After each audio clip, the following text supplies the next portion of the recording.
Hello दोस्तों। मैं आज आप लोगों के लिए फिर से एक कहानी लेकर आई हूँ। कहानी शुरू करते हैं।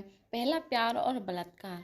धौंकनी की भांति तेज दौड़ती सांसें कमरे में सन्नाटे को चीरती हुई दो दिलों को मिलाने का प्रयास कर रही है। बिस्तर की चादर सिकुड़ गई है।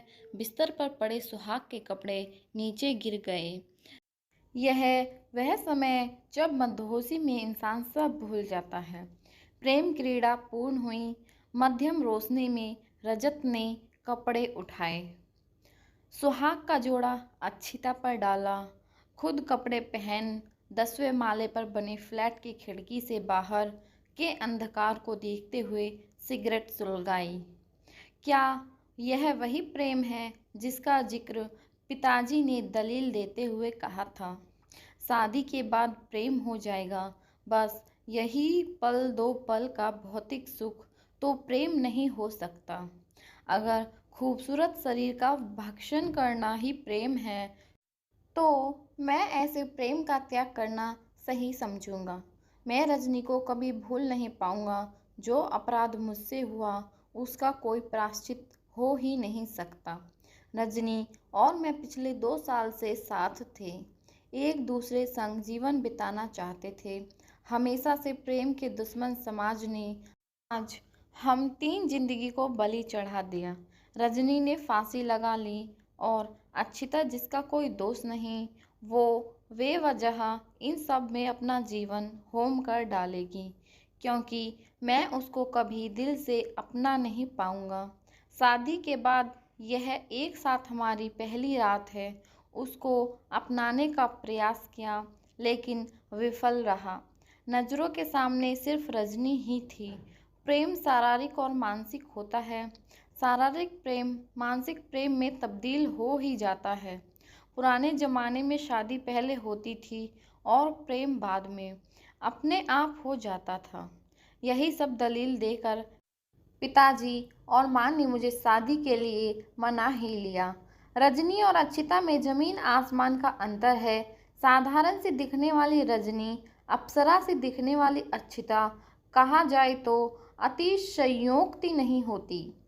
ऐसी सुंदर लड़की पाने के लिए लोग तरसते हैं, लेकिन सिर्फ सुंदर होना ही काफ़ी नहीं होता। गांव की गवार और शहर की रजनी की मानसिकता में भी फर्क है। रजनी पढ़ी लिखी, मुझे समझाने वाली लड़की, जिसको मैंने छोड़ दिया, नहीं छोड़ा नहीं, मार डाला। मैं ही कातिल हूँ। उसने प्रेम निभाया और मैं कायर। मैं क्या कर रहा हूँ? भौतिक सुख ले रहा हूँ। यह हमारा दिमाग बड़ा ही विचित्र होता है। पल भर में कितना कुछ सोच लेता है। कुछ गलत सही सवालों में उलझकर मन को व्यवस्थित कर डालता है। यहाँ भी कुछ ऐसा ही है। साथ जीनी मरने की कस्में खाने वाला रजत पश्चाताप की अग्नि में जल रहा है। कमरे की मध्यम रोशनी में रजत घुटने के बल बैठा सुबक रहा है, सुलग रहा है उसका दिल। बिस्तर पर बैठी अच्छिता कमरे के फर्श पर पड़ी जलती हुई सिगरेट के धुएं में अपने भविष्य को तलाश रही है। दोनों की लाल आंखों को देख भाई भाभी मजाक कर रहे हैं। अच्छिता ने बड़ों के पैर छुए, भाभी से गले लगी। कुछ कानाफूसी हुई और ठहाके। बहुत हुआ हंसी ठट्ठा, बहू नहा ले, पूजा में बैठना है। फिर कल तो तुम लोग चले ही जाओगे, सासू माँ ने कुछ ऐसे लहजे में कहा जो चुभन से लगे। हनीमून के लिए नैनीताल की तैयारी करने में बड़े भाई ने कोई कसर बाकी नहीं छोड़ी थी। सब कुछ तय था, बस तय नहीं था तो रजत का दिल। अच्छिता पूरा दिन मुंह दिखाई या ऐसी बाकी रस्मों में व्यस्त रही। रजत कमरे में सिगरेट के धुएं के छल्ले बनाते हुए रजनी के ख्यालों में लीन रहा। सुहाग की दूसरी रात अच्छिता दूध का गिलास हाथ में लेकर कमरे में आई। धुएं के बीच दम घुटने लगा। बिस्तर पर रजत पैर पर पैर रख कर लेटे हुए कुछ पढ़ रहा है। अच्छिता को दूध का गिलास लिए गर्दन झुकाए खड़ा देख रजत बोला, दूध पीकर सो जाओ, सुबह जल्दी उठना है। एक रूखा सा व्यवहार जो नई नवेली दुल्हन ही क्या किसी को भी पीड़ा देने के लिए काफ़ी था। टेबल पर दूध ढक कर रख दिया। बिस्तर के दूसरे कोने में सिमट कर लेट गई। बत्ती बुझ गई, लेकिन नींद दोनों के ही आंखों को जगाए हुए है। शायद दोनों ही खुली आंखों से सोते हुए अपने अपने ख्वाबों में व्यस्त है। किसी अप्रिय घटना का घटना निश्चित लगता है। हवा से बात करती हुई गाड़ी काली सड़क पर दौड़ रही है। सुहाना मौसम और उस पर पहाड़ी नज़ारे दोनों के चेहरे पर खुशी नहीं दे रहा है। ड्राइवर गाड़ी चला रहा है। दोनों पिछली सीट पर अनजान से बने बैठे हैं। 5 घंटे का लंबा सफ़र खामोशी में बीता। पहाड़ियों से घिरा नैनीताल, खुशनुमा मौसम, बादलों को करीब से निकलते महसूस कर सकते हैं, लेकिन रजत और अक्षिता पास होते हुए भी एक दूसरे को महसूस नहीं कर पा रहे हैं। पहाड़ी पर बने होटल का सुंदर कमरा, जो हनीमून स्पेशल कहलाता है, सच में स्पेशल है। सजा हुआ बिस्तर, शीशे पार दिखती पहाड़ियाँ, वादियाँ भी रिझाने में विफल हुई। रजत ने सिगरेट निकाली, अक्षिता ने पलटकर देखा और कमरे से बाहर निकल गई। रजत ने कोई परवाह नहीं की, सिगरेट जलाई, शीशे के नज़दीक खड़ा हो गया। नीचे गोल टेबल लगी है। कुछ 4-5 लोग अलग अलग टेबल पर बैठे हैं। चाय की चुस्की के साथ सुहानी शाम का लुत्फ उठा रहे थे। अक्षिता एक टेबल पर शॉल ओढ़े जा बैठी। अक्षिता ने गर्दन उठाकर ऊपर देखा। रजत ना चाहते हुए भी 2 कदम पीछे हो गया, ऐसे ही जैसे कोई चोर एक सिपाही से घबरा जाता है। इस बेचारी का क्या दोष है? सच में 2 परिवारों के फैसले ने इस जैसी लड़की की जिंदगी बर्बाद कर डाली। पहाड़ी इलाके में दिन जल्दी ढलता है। अभी 7 ही बजे हैं। ऐसा लगता है मानो रात हो गई हो। कमरे का दरवाज़ा खोलते हुए अक्षिता कमरे में दाखिल हुई। इतनी देर कहाँ लगाई? बता कर तो जाना था। लगभग डांटते हुए रजत ने अपनी बात कही। लगभग इसीलिए क्योंकि उसके स्वर तेज थे, लेकिन अपनापन नहीं था। अक्षिता बिस्तर के कोने में सिमट कर लेट गई। खिली हुई धूप पहाड़ी वादियों को और भी खूबसूरत बना देती है। दोनों टहलते हुए वादियों का नज़ारा ले रहे हैं। दूर पहाड़ियों पर जमी बर्फ शायद दोनों के मुंह में भी जमी हुई है। 2 पहाड़ियों के बीच तार के सहारे चलने वाले हिंडोले की सवारी में सवार दोनों जन नीचे खाई की गहराई का जायजा ले रहे हैं।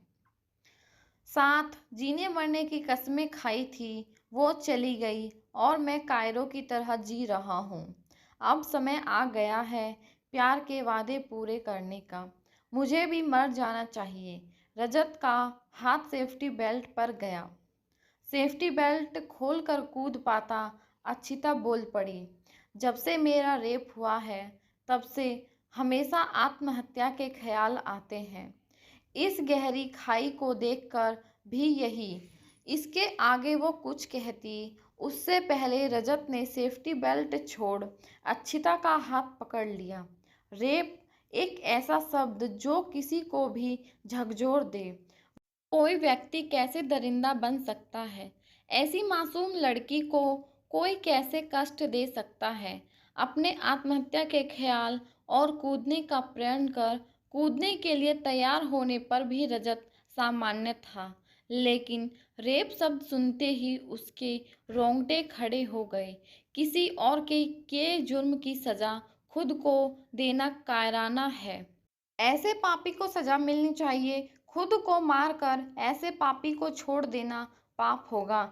लग रही है, अक्षिता ने कसमसाते हुए हाथ की तरफ इशारे करते हुए कहा। रजत ने महसूस किया उसने अक्षिता का हाथ कुछ इस तरह जकड़ा था कि उसके हाथ की नाड़ियां तक थम गई। पकड़ ढीली हुई, लेकिन हाथ नहीं छूटा। छोड़िए ना, कूद नहीं रही हूँ, सिर्फ आपको अपने दिल की बात बता रही हैं। इस बार कहते हुए अक्षिता की आंख से एक बूंद ढुलक पड़ी। तुमने किसी को बताया नहीं? यही तो फ़र्क है गांव और शहर की लड़कियों में। इंसाफ के लिए आवाज़ उठाने तक में हमेशा पीछे रहती हैं। मैं तुम्हें इंसाफ दिलाऊंगा। वो बहुत खास रिश्ते में है, इसलिए आजकल यही तो हो रहा है। कोई नज़दीकी मासूमियत का लाभ उठाता है और मासूम समाज इज्जत, यही सब सोचकर खामोश रहती है। कौन है बताओ मुझे। मैं रजत का खून खौल रहा था। गुस्से में भरे अल्फाज भी उसके गुस्से को बता नहीं पा रहे थे। टन की आवाज़ के साथ सफ़र खत्म हुआ। हिंडोला वापस नीचे आ चुका था। रजत ने हाथ छोड़ दिया। हाथ छोड़ते ही अक्षिता आगे बढ़ गई। मैं तुम्हारा पति हूँ, तुम मुझे बता सकती हो। रजत पीछे पीछे था और अक्षिता के कदम होटल की तरफ बढ़े चले जा रहे थे। बड़े हक के साथ उसने बोला, मैं तुम्हारा पति हूँ, लेकिन यही पति अभी कुछ देर पहले तक खुद आत्महत्या करने जा रहा था।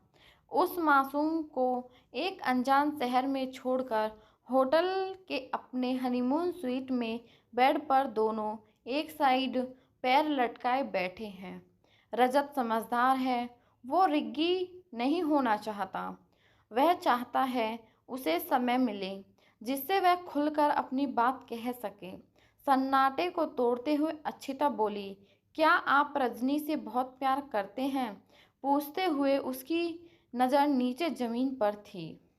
रजनी, यह नाम इसको कैसे मालूम हुआ? ये कैसे जानती है हमारे प्यार के बारे में? मेरे लिए उसका सवाल ऐसे ही था जैसे कोई दुश्मन मेरे सामने पिस्तौल लिए खड़ा हो और मुझे मारने की धमकी देकर मुझ पर गोली दाग रहा हो। मैं बचा, गोली मेरे कान के नज़दीक से निकल गई। हाँ, हम पिछले 2 साल से साथ ही थे, लेकिन घर वालों ने ज़बरदस्ती। लेकिन तुम्हें कैसे मालूम हुआ? रजत ने बचाव करते हुए पलट कर सवाल किया। पहली रात आप उसी का नाम ले रहे थे। आपको शादी करनी नहीं चाहिए थी। आपका प्यार सच्चा था तो आपको लड़ जाना चाहिए था सबसे। अभी भी पूछते हुए उसकी नज़र नीचे ही थी। दुश्मन ने पिस्तौल छोड़कर AK-47 से वार किया था। बच पाना मुश्किल था। गोली मेरे सीने में जा लगी। क्या मेरा प्यार सच्चा नहीं था? आज भी आंखें बंद करते ही उसका ख्याल आता है। उसके शरीर की खुशबू अभी भी मुझे महका जाती है। वो मेरे रोम रोम में बसी है। मैं उसे कभी भूल नहीं पाऊंगा। सही कहा तुमने, मुझे सबसे लड़ जाना चाहिए था, लेकिन इतिहास गवाह है, इंसान हारता है तो सिर्फ अपनों से। पिताजी ने इज्जत का हवाला दिया, समाज का डर दिखलाया और मैं कायर लड़ने की जगह हथियार डालकर उनकी खुशी के लिए कुर्बान हो गया। जुबान लड़खड़ाने लगी थी। रुआसे शब्द अब आंखों को भिगो रहे थे। इन सब में हमारा क्या दोष है? आप खुद अकेले कुर्बान नहीं हुए, आपने अपने साथ हमारी ज़िंदगी भी कुर्बान की है। एक लड़की का सपना होता है उसकी शादी, उसको चाहने वाला पति। सपने टूटे तो कोई बात नहीं, सपने इंसान समय के साथ बदल डालता है, लेकिन ज़िंदगी ही टूट जाए तो उसे कौन संवारेगा? इस बार नीची निगाहें रजत की आंखों में झांक रही हैं। रजत की भीगी आंखों ने नमी वापस ले ली। सीने पर लगी गोली अब रक्त बहा रही थी। उस पर दूसरी गोली ठीक इसी जगह लगना शायद मौत को दावत देने जैसा था। मैं शादी से पहले सब बता देना चाहता था, लेकिन तुमसे कह नहीं पाया। सोचा शायद पिताजी सही हो, मैं गलत हूँ। ऐसा नहीं, मैंने प्रयास नहीं किया, लेकिन उसके कातिल होने का एहसास मुझे आत्मग्लानि से भर देता है और यही आत्मग्लानि मुझे जीने नहीं दे रही। कातिल किसके? वो मेरी आंखों में लगातार देखे जा रही थी। अब मैं उसे अधिक नज़र नहीं मिला सकता था। कातिल तो मैं था ही, लेकिन अब इस निर्दोष का गुनहगार भी हूँ।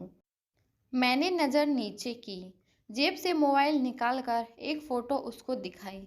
फंदे पर लटकी हुई रजनी और उसका भेजा हुआ अलविदा का अंतिम मैसेज।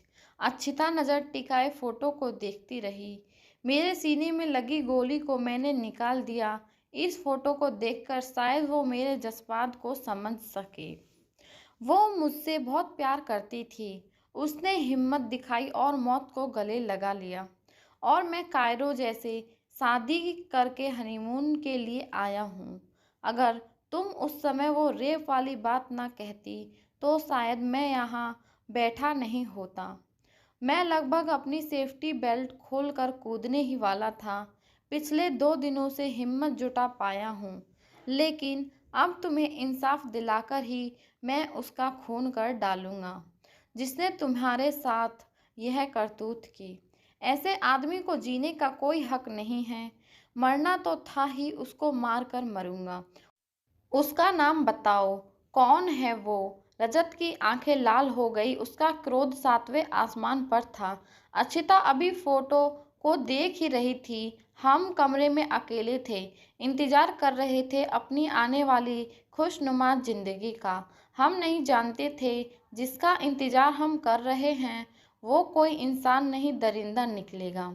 नशे की हालत में कमरे में आए, हमारे कपड़े अस्त व्यस्त किए और लगे हमारे जिस्म को नोचने। हम सब कुछ भूल जाते, उसको प्यार भी समझते, लेकिन जब आप प्यार करते हुए रजनी का नाम ले रहे थे तब हमें एहसास हुआ यह प्यार नहीं, हमारी सुहागरात नहीं, बल्कि हमारा बलात्कार है। दरिंदे की तरह आप हमें लूट रहे थे। आपने तनिक भी हमारे को जानने की कोशिश नहीं की। आप सिर्फ अपनी भड़ास निकालना चाहते थे। आप इस फोटो को देखकर इतने खिन्न हुए कि आप क्या कर रहे हैं आपको खुद मालूम नहीं था। मैं कैसे कहूँ वो मेरी सुहागरात थी, मैं कैसे मानूँ वो प्यार था। वैसे भी यह लफ्ज़ मुझे कभी समझ आया ही नहीं। प्यार, लोग कहते हैं प्यार एक एहसास है जो दिखता नहीं, सिर्फ महसूस होता है। दो जिस्मों को एक करता है, लेकिन वो एहसास कहाँ था? वहाँ तो पीड़ा थी, दर्द था। दर्द उसके पति का किसी और लड़की का नाम लेकर उसके साथ। वो शांत हो गई। मैं उसके चेहरे को देख रहा था और वो अभी भी मोबाइल की फ़ोटो में। मेरा मुंह खुला का खुला रह गया। AK-47 की गोलियां मैं निकाल चुका था, लेकिन अब दुश्मन मेरे सामने तोप लिए खड़ा था। धम्म की आवाज़ के साथ मुझ पर बम का गोला गिरा और मेरे पर खच्चे उड़ गए। यह वास्तविकता थी जिसको झुठलाया नहीं जा सकता। जो कुछ उसने कहा 100% सही था। वो सुहागरात हो ही नहीं सकती। यह कैसा प्रयास था जिसने मुझे दरिंदा बना दिया? यह कैसा प्रयास जिसने मुझे एक मासूम का बलात्कारी बना डाला? अभी तक कातिल होने की आत्मग्लानि मुझे खाई जा रही थी, अब एक बलात्कारी होना मेरे लिए घातक ही था। मैं दोनों हाथों से मुंह को ढके अपने आंसुओं को छुपा रहा था, जबकि नहीं जानता था उसको मेरे इन आंसुओं से कोई प्रभाव पड़ेगा भी या नहीं। मेरे जिस्म के टुकड़े बम के धमाके के साथ जमीन पर बिखरे पड़े थे। इनको समेटकर कोई क्रियाक्रम कर दे या संजीवनी बूटी सुंघाकर मुझे पुनः जीवित कर दे। मालूम है, जब हम हॉस्टल में थे तब बहुत से लड़के प्यार का ऑफर लेकर आया करते थे। हम कभी समझ ही नहीं पाए उनको कैसे एक बार देखकर प्यार हो जाता है, जबकि हम चाहते थे प्यार का एहसास हो। प्यार जो एक दूसरे के जिस्म से ना हो, सिर्फ दिलों से हो। लेकिन ऐसा प्यार मिला ही नहीं। कैसे कोई एक दूसरे को बिना अच्छे से जाने प्यार कर सकता है? माँ भी बच्चे को 9 महीने पेट में रखती है तभी प्यार कर पाती है। दूसरे के बच्चे को कोई कभी औरत ममता नहीं दे सकती। जो बच्चे अपने माँ बाप से दूर रहकर पढ़ते हैं, दूर नौकरी करते हैं, उनका प्रेम अपनी माँ बाप के प्रति कम हो जाता है। तब कैसे कोई जिस्म से प्यार जिंदगी भर निभाएगा? हमने सोचा था हमारा पति हमको समझकर हमें प्यार करेगा, लेकिन आप भी सिर्फ शरीर। आपके साथ भी कुछ ऐसा ही है। आप जिस्म से प्यार करते हैं। आज आपको दुख इस बात का नहीं कि आपने उसको छोड़ दिया, बल्कि दुख इस बात का है कि आपके कारण उसने आत्महत्या कर ली।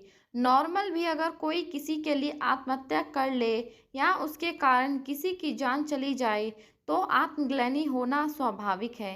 बस आपके साथ भी यही है। मैं कैसे तुम्हें समझाऊं? मेरा उसका साथ जिस्मानी नहीं था। मैंने कभी उसको गलत नज़रिए से छुआ तक नहीं था। हम दोनों ही एक दूसरे संग जीवन बिताना चाहते थे। मैं आगे कुछ कहता उससे पहले वो खिसक के मुझे सट कर बैठ गई। मोबाइल की तरफ इशारा करते हुए बोली, आपको लगता है कि उसने आत्महत्या कर ली है, लेकिन सच कुछ और ही है। उसने ऐसा कुछ नहीं किया। यह फ़ोटो झूठी है। सोचने वाली बात यह है, जब इसने आत्महत्या कर ली तो इसने यह फ़ोटो कैसे भेजी? मेरी नज़र फ़ोटो पर गड़ गई। अक्षिता सवाल भरी निगाहों से मुझे घूर रही है। एकदम सही पकड़ा इसने। मरने के बाद कोई कैसे फ़ोटो भेजेगा? फिर भी दिमाग तो दिमाग ही है, और वो भी प्यार का मारा रजत। हो सकता है बाद में किसी और ने भेजी हो। अक्षिता, किसने? उसके पापा ने, या माँ बहन ने, या फिर पुलिस ने? रजत, कोई भी हो सकता है। देखो, फंदा गले में है और पैर हवा में। ऐसे भला यह फोटो कैसे झूठी हो सकती है? अक्षिता, ऐसे प्रैंक हमने हॉस्टल में बहुत किए हैं। कोई भी माँ बाप पहले अपनी लड़की को नीचे उतारेगा या पहले फोटो खींचकर उसके आशिक को भेजेंगे। पुलिस ने भेजी होती तो अब तक आपके पास तहकीकात के लिए आ चुकी होती। अच्छा, ये देखिए। फोटो पर उंगली रखते हुए बोला, पीछे दीवार पर घड़ी लगी है, उसमें 4 बजे हैं, और ये मैसेज आपको 4:02 पर आया है, ठीक हमारी शादी से एक दिन पहले और आत्महत्या करने के ठीक 2 मिनट बाद। रजत, तुम्हारे कहने का क्या मतलब? वो जिंदा है, मैं शादी ना करूं इसके लिए यह सब किया। अक्षिता, अब समझ आया आपको। लड़कियों का हथियार जानते हैं आप? जब किसी को पिघलाना हो तो उसके आंसू हथियार बनते हैं, लेकिन जब आंसू देखने वाला सामने ना हो तो जिंदगी। रजत, जो अब तक उसको गांव की गंवार और अनपढ़ समझ रहा था, उसकी समझदारी का कायल था। तुम कहाँ तक पढ़ी हो? अक्षिता के माथे पर सिकुड़न आ गई। आश्चर्य से पूछा, क्या आप हमारे बारे में कुछ भी नहीं जानते? रजत, बस यही समझ लो, कोशिश भी नहीं की। अक्षिता, हमने MBA किया है दिल्ली से, वहीं हॉस्टल में रहते थे। पढ़ने के बाद जॉब भी करना चाहते थे, लेकिन पापा ने नहीं करने दिया। बोले शादी के बाद सोचना। उसने एक छोटी सी अंगड़ाई ली। उसके चेहरे पर हल्की सी मुस्कान थी, जो उसके जॉब नहीं करने की ख्वाहिश पूरा ना होने के कारण थी। रजत, हाँ तो अभी कौन सी देर हुई है? यहाँ कोई जॉब देख लेना, मैं तुम्हें नहीं रोकूंगा। अक्षिता, नहीं, अब नहीं करनी। रजत, क्यों? अभी तो तुमने कहा। अक्षिता, हाँ, लेकिन अब नहीं हो पाएगा। भैया भाभी दूसरे शहर में रहते हैं और मम्मी जी की तबीयत ठीक नहीं रहती। ऐसे में मैं जॉब करूँगी तो मम्मी जी पर काम का बोझ बढ़ जाएगा। इंसानी मस्तिष्क बहुत ही तुलनात्मक होता है, तुरंत तुलना करने लगता है। प्यार का मारा रजत बैठा तुलना कर रहा है। कितना फर्क है रजनी और इसकी सोच में। रजनी ने तो पहले ही बोल दिया था, शादी के बाद हम अलग रहेंगे, और मैं भी मान गया था। क्या मेरी आंखों पर प्यार का पर्दा इस कदर हावी था कि मैं अपना भला बुरा सब भूल गया था? माँ का नेचर थोड़ा चिड़चिड़ा सा है। वो सही काम में भी कुछ ना कुछ सुना डालती है। ऐसे में उनके साथ रहना बेहद कठिन है। रजत ऐसा बोलकर अक्षिता को टटोलना चाहता था। अक्षिता, एक बार हम गिर पड़े थे, तब हमारे पैर की हड्डी टूट गई थी। बहुत दर्द हुआ, एकदम आसानी पीड़ा थी। तब भी हमने अपना पैर नहीं कटाया, उस पर प्लास्टर चढ़ाकर उसको ठीक किया। रजत, हाँ तो हड्डी टूटने पर कौन पैर कटाता है? अक्षिता को मुस्कुराता देख अपनी समझ पर रंज हुआ। आह, इसके कहने का अर्थ यह था कि घर में कोई इस तरह का हो तो उसको निकाल देना नहीं चाहिए। या उससे पीछा नहीं छुड़ाना चाहिए, बल्कि प्लास्टर रूपी प्यार का इलाज कर उसके स्वभाव को बदला जा सकता है। रजत, तुम हमेशा से इतनी समझदार हो या अभी मेरी संगत का असर है? वो खिलखिलाई। अब प्रोफेसर की बीवी इतनी भी समझदार नहीं होगी तो लोग मजाक नहीं बनाएंगे? यह क्या मेरी समझदारी पर व्यंग था? लेकिन उसने फिर भी मुझे नीचा नहीं दिखाया। बम के धमाके के साथ मेरे बिखरे हुए टुकड़ों को अच्छिता ने समेट लिया था। अच्छिता बिस्तर से उठते हुए बोली, आपको एक चमत्कार दिखाएं? रजत, दिखाओ। अच्छिता ने अपने पर्स से छोटी सी बोतल निकाली और फुसफुस की आवाज के साथ इधर उधर इत्र की कुछ बूंदों से कमरे को महकाने लगी। रजत, इससे चमत्कार जैसी क्या बात है? इत्र है, महकेगा ही। अच्छिता, आपने कहा था ना, ना उसके शरीर की खुशबू आज भी आपको महका जाती है। तो अब जरा लंबी सांस लीजिए और बताइए, उसकी महक आती है या हमारे इत्र की? मैंने आंखें बंद करके लंबी सांस ली। एक इत्र के ऊपर कैसे पुरानी खुशबू बाकी रह सकती है? आंखें बंद करते ही रजनी नहीं बल्कि अच्छिता का मुस्कुराता हुआ चेहरा था। मैं कैसे भूल जाऊं जो मैंने तुम्हारे साथ किया। भविष्य में मैं तुम्हें प्यार भी दे सकूंगा, इसका वादा भी मैं नहीं कर सकता। अच्छिता मेरे पास बैठते हुए मेरी आंखों में देखते हुए बोली, मैं आपकी हालत समझ सकती हूँ। जो हुआ सो हुआ। वैसे भी कुंवारा दिल एक आईने के जैसे ही होता है, जो सामने आया उसका ही प्रतिबिंब बन जाता है, परंतु वो बदल सकता है। लेकिन शादी एक फोटो के समान है जिसमें परिवर्तन नहीं हो सकता। हमारी शादी हुई है। शादी वो पवित्र रिश्ता है जो देवताओं के समक्ष किया गया गठबंधन है। अब आप हमको समझिए और हम आपको। हम हमारे प्यार से आपको इस तरह बांध लेंगे कि आपको रजनी की कभी याद ना आए। मेरे बिखरे हुए टुकड़ों में फिर से जान भर दी इन शब्दों ने। इतना भरोसा, इतना अपनापन कभी नहीं मिला। इन शब्दों ने मेरे मन में उथल पुथल मचा दिया था। कभी रजनी सामने आ गई तो क्या मैं अपने आप को रोक पाऊंगा? उसके साथ बिताए पल याद करके मैं कहीं इसको धोखा तो नहीं देने लग जाऊंगा? क्या तुम मुझ पर भरोसा कर सकोगी? अच्छिता, शक करना हर नारी की रग रग में बसा है, तो वो नहीं हो पाएगा। हाँ, इतना भरोसा है कि हम आपको अपने से दूर नहीं जाने देंगे। मुस्कुराकर इतने प्यारे लहजे में सरल शब्दों में बात कह देने का हुनर बहुत ही कम लोगों के पास होता है।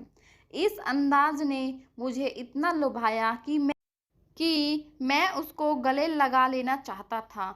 उसका मासूम सा चेहरा चूम लेना चाहता था। एक चुंबनी शक्ति मुझे खींच रही थी। अपने को संभालते हुए कहा, ये तुम हम हमारा कहती हो, लगता है जैसे तुम नहीं तुम्हारा परिवार भी साथ हो। अच्छिता खिलखिलाई, हाँ तो है ना, वो सब हमारे साथ।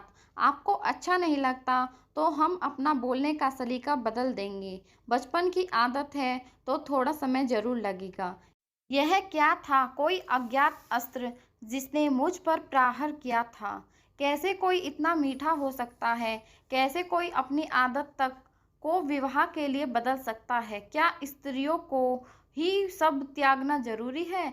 क्या मैं अपने विवाह की खातिर रजनी को निकाल कर इसको दिल में नहीं बसा सकता?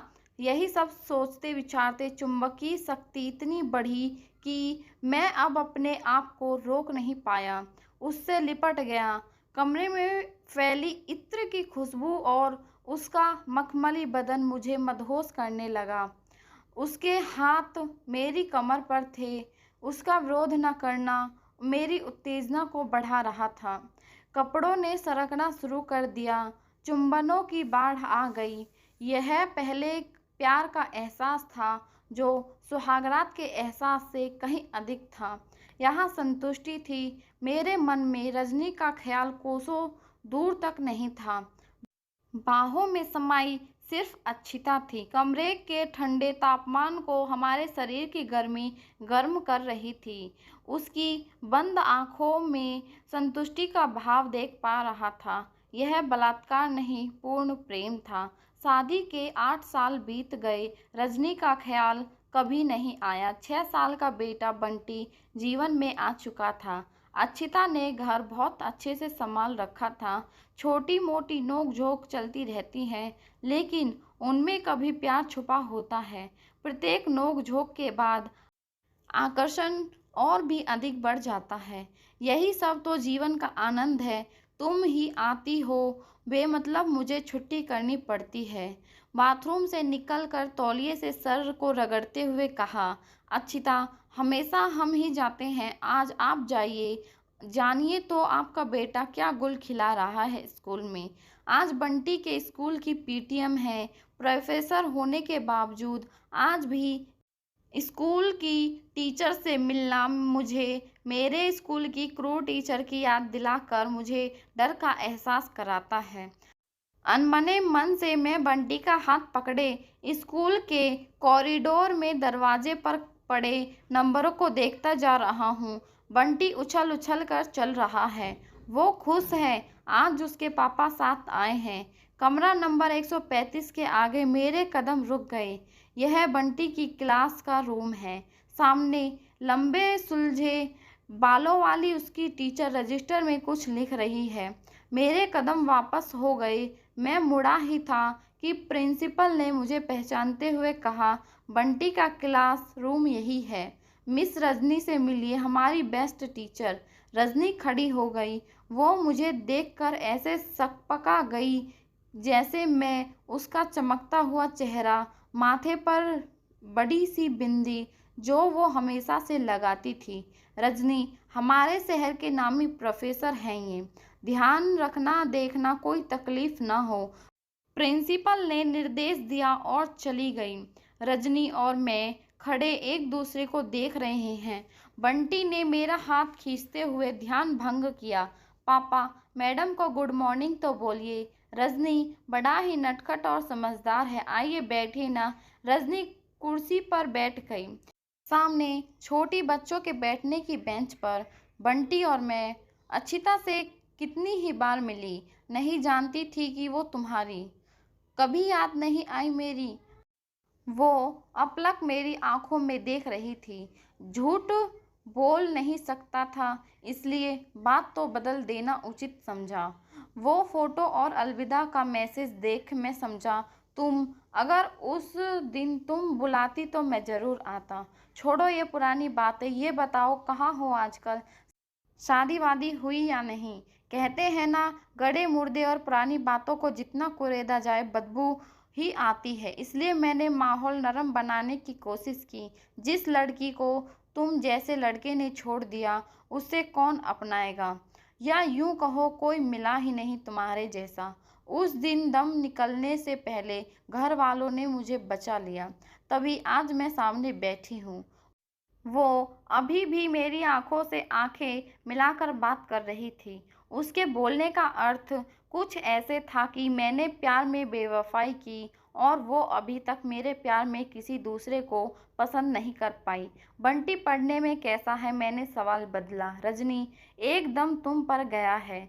हाजिर जवाबी का तो पूछो ही मत। बंटी का गाल नोचते हुए बोली, अब चलना चाहिए। कहते हुए मैं खड़ा होकर लगभग दरवाजे तक आ ही गया। रजनी, मैं आज भी तुम्हारा इंतजार कर रही हूँ। मैंने पलट कर देखा। उसकी पलकें भीगी हुई थी। उसकी भीगी पलकें उनके प्यार की सच्चाई बयां कर रही थी। मुझे अच्छिता की कही बात याद आ गई। ये लाचार स्त्री के हथियार होते हैं।